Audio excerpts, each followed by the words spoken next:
নমস্কার বন্ধুরা, আপনারা কিন্তু সবাই জানেন যে জিও, এয়ারটেল বা ভোদাফোন অর্থাৎ ভোদাফোন আইডিয়া তিনটি কোম্পানি, বেসরকারি কোম্পানি। তো এই কোম্পানিগুলো কিন্তু তাদের নতুন প্ল্যান বার করেছে এবং সেই প্ল্যানে কিন্তু অনেক দাম বাড়ানো হয়েছে। তো বন্ধুরা, এই 3 তারিখ থেকে কিন্তু জিও আর এয়ারটেলের যে দাম বাড়ানো হয়েছে সেইটা কিন্তু লাগু হয়ে গিয়েছে এবং 4 জুলাই থেকে কিন্তু ভিআই অর্থাৎ ভোদাফোন আইডিয়ার যে নতুন প্ল্যান, তো সেটাও কিন্তু লাগু হয়ে গিয়েছে। তো ইতিমধ্যে কিন্তু সাধারণ মানুষের অনেক অসুবিধা হচ্ছে এত দাম বাড়ানোর ফলে, কিন্তু এদিকে বিএসএনএল অর্থাৎ ভারত সঞ্চার নিগম লিমিটেডের তরফ থেকে কোনো প্রকার টাকা বাড়ানোর নির্দেশ দেওয়া হয়নি। অর্থাৎ যে নতুন প্ল্যান বার করা হবে তেমন কিন্তু কিছু না। আগে যেমন টাকা ছিল অর্থাৎ যেমন প্ল্যানে রিচার্জ করতো মানুষেরা, তো ঠিক তেমনই কিন্তু রিচার্জ করছে। তো বন্ধুরা, বিএসএনএল এর তরফ থেকে কিন্তু কম দামে বেশি দিনের বেনিফিট কিন্তু আপনারা পেয়ে যাচ্ছেন। তো সেই ভিডিও কিন্তু আমাদের চ্যানেলে বানানো আছে, তো অবশ্যই কিন্তু সময় সুযোগ বুঝে সেটা কিন্তু দেখতে ভুলবেন না।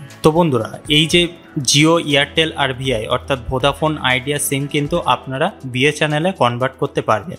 এমনকি বন্ধুরা, টুইটারে কিন্তু বিএসএনএল এর তরফ থেকে জানানো হয়েছে যে 10,000 নতুন টাওয়ার বসানো হচ্ছে, 4G টাওয়ার, এবং সাধারণ মানুষের কথা ভেবে যে দাম আগে ছিল অর্থাৎ পুরনো প্ল্যানেই কিন্তু 4G পরিষেবা দেওয়া হবে। তো বন্ধুরা, আপনারা কিভাবে জিও, এয়ারটেল বা ভিআই থেকে বিএসএনএল এ যেতে পারবেন সম্পূর্ণ বিনামূল্যে, অর্থাৎ কোনো প্রকার কিন্তু টাকা দিতে হবে না।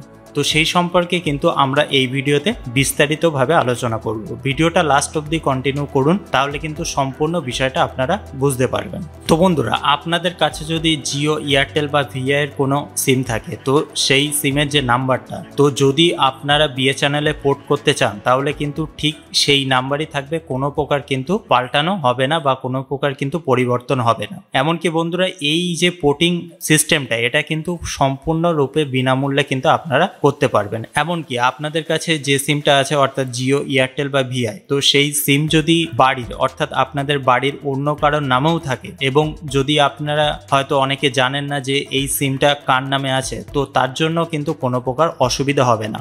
যখন আপনারা পোর্ট করবেন তখন কিন্তু ওই সিমটা আপনাদের নামে করে নিতে পারবেন।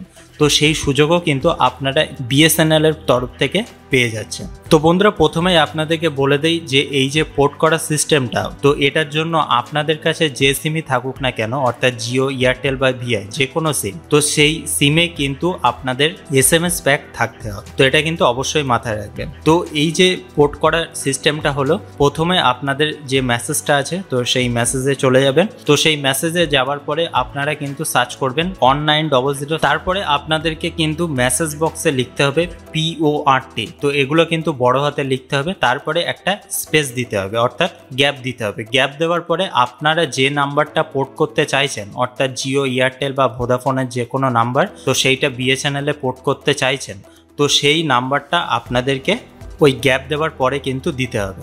তো দেওয়ার পরে আপনাদের কাছে যদি দুটো সিম থেকে থাকে অর্থাৎ জিও আর একটা হয়তো এয়ারটেল বা ভোদাফোন যদি থেকে থাকে, তাহলে কিন্তু আপনারা যে সিমটা পোর্ট করতে চাইছেন, তো সেই সিম থেকেই কিন্তু আপনাদের ওই মেসেজটা পাঠাতে হবে 1900-তে।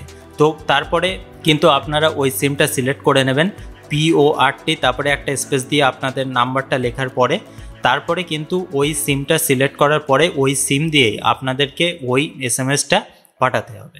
তো বন্ধুরা, এই যে এসএমএসটা পাঠানোর পরে আপনাদেরকে কিন্তু 1901 অর্থাৎ এই যে নাম্বারটা, এই নাম্বার থেকে কিন্তু আপনাদের একটি পোর্টিং নাম্বার দেওয়া হবে, অর্থাৎ এটা কিন্তু ইউপিসি নাম্বার বলে। তো বন্ধুরা, যদি আপনারা এই নাম্বারটা অন্য কাউকে দেন তাহলে কিন্তু আপনার নাম্বারটা অন্য কারোর হয়ে যেতে পারে। আপনি যখন নাম্বারটা নিতে যাবেন অর্থাৎ বিএসএনএল এর সিমটা নিতে যাবেন, তখন কিন্তু আপনারা জানতে পারবেন যে ওই যে পোর্টিং নাম্বার, ওই নাম্বার দিয়ে অন্য কেউ সিম তুলে নিয়েছে। তো এটা কিন্তু অবশ্যই খুব সিকিউর জিনিস, এটা কিন্তু কাউকে দেবেন না। তো বন্ধুরা, এই যে পোর্টিং নাম্বারটা, এটা নিয়ে আপনাদের নিকটবর্তী যে বিএসএনএল অফিস আছে, তো সেই অফিসে গিয়ে আপনাদেরকে কিন্তু বলতে হবে যে আমি এই নাম্বারটা পোর্ট করতে চাই। তো বন্ধুরা, অবশ্যই কিন্তু আপনাদের সঙ্গে আপনাদের আধার কার্ডটা রাখবেন, তাহলে কিন্তু কোনো অসুবিধা হবে না। অর্থাৎ যখন আপনারা এই সিমটা নিতে যাবেন তখন কিন্তু আপনাদেরকে কেওয়াইসি করানো হবে। তো আপনাদের কেওয়াইসি করার জন্য আপনার একটা ছবি তোলা হবে এবং আপনাদের ফিঙ্গারপ্রিন্ট কিন্তু নেওয়া হবে। তো যদি আপনি মনে করেন আপনি নিজেই আপনার নিজের নামে এই সিমটা পোর্ট করবেন অর্থাৎ বিএসএনএল এর সিমটা পোর্ট করবেন, তাহলে কিন্তু আপনি নিজেই আপনার আধার কার্ডটা নিয়ে সেই বিএসএনএল এর অফিসে চলে যাবেন। তো আপনার ফটো আর ফিঙ্গারপ্রিন্ট নেওয়ার পরে কিন্তু অটোমেটিক্যালি পোর্ট হয়ে যাবে। তারপরে বন্ধুরা আপনাদেরকে কিন্তু একটা প্ল্যান মারতে হবে ওই সিমে, অর্থাৎ যে নাম্বারটা আপনি পোর্ট করেছেন, তো সেটা কিন্তু 108। তো এই 108 টাকা দিয়ে আপনাদেরকে কিন্তু প্ল্যান মারতে হবে প্রথম যে সিমটা অ্যাক্টিভেট করছেন, তো সেই সিমটা অ্যাক্টিভেট করার জন্য। তো এই প্ল্যানে কিন্তু আপনাদের আনলিমিটেড ভয়েস কল দেওয়া হবে এবং ডাটা কিন্তু 1 GB পার ডে। আর যদি 1 GBর বেশি হয়ে যায় পার ডে তাহলে কিন্তু 40 kbps এর মধ্যে চলে আসবে এবং এটা কিন্তু 28 দিনের জন্য ভ্যালিডিটি থাকবে। আর অন্য কোনো কিন্তু বেনিফিটস আপনারা পাবেন না। যদি ইচ্ছা করেন তাহলে কিন্তু এর থেকেও বেশি প্ল্যান আপনারা মারতে পারেন। তো সেগুলোতে কিন্তু হয়তো SMS প্যাক থাকবে বা পার ডে 1.5 GB ডাটা থাকবে। তো সেগুলো কিন্তু আপনারা ওই BSNL এর অফিস থেকে দেখে নেবেন। তো বন্ধুরা আপনাদের আর একটা কথা বলে দেই, যখন আপনারা পোর্ট করবেন, অর্থাৎ এই যে জিও, এয়ারটেল বা ভোদাফোন যে কোনো সিম যদি আপনারা পোর্ট করতে চান, তাহলে কিন্তু যে আজকে রিচার্জ করেছেন আজকেই এই SMS-টা পাঠিয়ে দেবেন, তারপরে কালকেই অফিসে গিয়ে অর্থাৎ ভারত সঞ্চার নিগম লিমিটেডের অফিসে গিয়ে আপনারা পোর্ট করে নিলেন। তো এটার জন্য কিন্তু আপনাদের লাভের থেকে লসই হবে, কারণ আগের সিমে যে টাকাটা আপনারা মেরেছেন তো সেটা কিন্তু সম্পূর্ণ ডিঅ্যাক্টিভেট হয়ে গিয়ে নতুন সিমে কিন্তু পোর্ট হয়ে যাবে। তো বন্ধুরা আপনাদেরকে একটা কথা বলবো, জিও, এয়ারটেল বা ভোদাফোনের সিমের রিচার্জ যখন শেষ হয়ে যাবে, অর্থাৎ দেখা যাচ্ছে 2 বা 3 দিন বাকি আছে, তখনই আপনারা এই 1900-তে আপনারা এই SMS-টা পাঠিয়ে দেবেন। তারপরে কিন্তু আপনারা যে পোর্টিং নাম্বারটা পাবেন তো সেই নাম্বারটা নিয়ে গিয়ে কিন্তু অফিসে আপনাদেরকে জমা দিতে হবে। তারপরে KYC করানোর পরে কিন্তু আপনাদের সিমটা পোর্ট হয়ে যাবে। তো পোর্ট হওয়ার জন্য কিন্তু 3 থেকে 4 দিন টাইম লাগতে পারে। তো এই যে লাস্টের দিকে করলে কি আপনারা যে প্রথমে রিচার্জটা করেছিলেন তো সেই রিচার্জের সম্পূর্ণ ফায়দাটাও কিন্তু নিতে পারবেন এবং নতুন যে সিমটা পোর্ট করছেন তো সেই সিমে কিন্তু আপনারা প্ল্যান মারলে তো সেই প্ল্যানটা কিন্তু 28 দিন বা যদি আরও বেশি মারেন তাহলে কিন্তু আরও বেশি দিন থাকবে। তো আশা করি বুঝতে পেরেছেন যে বন্ধুরা আপনারা কিন্তু জিও, এয়ারটেল বা ভিআই অর্থাৎ ভোদাফোন আইডিয়া থেকে BSNL এ সম্পূর্ণভাবে ফ্রিতে পোর্ট করতে পারবেন, কোনো প্রকার কিন্তু টাকা লাগবে না। শুধুমাত্র যখন আপনারা পোর্ট করছেন, পোর্ট করার পরে কিন্তু আপনাদেরকে একটা প্ল্যান মারতে হবে অ্যাক্টিভেট করার জন্য ওই সিমটা, সেটা কিন্তু 108 টাকা দিয়ে শুরু হচ্ছে।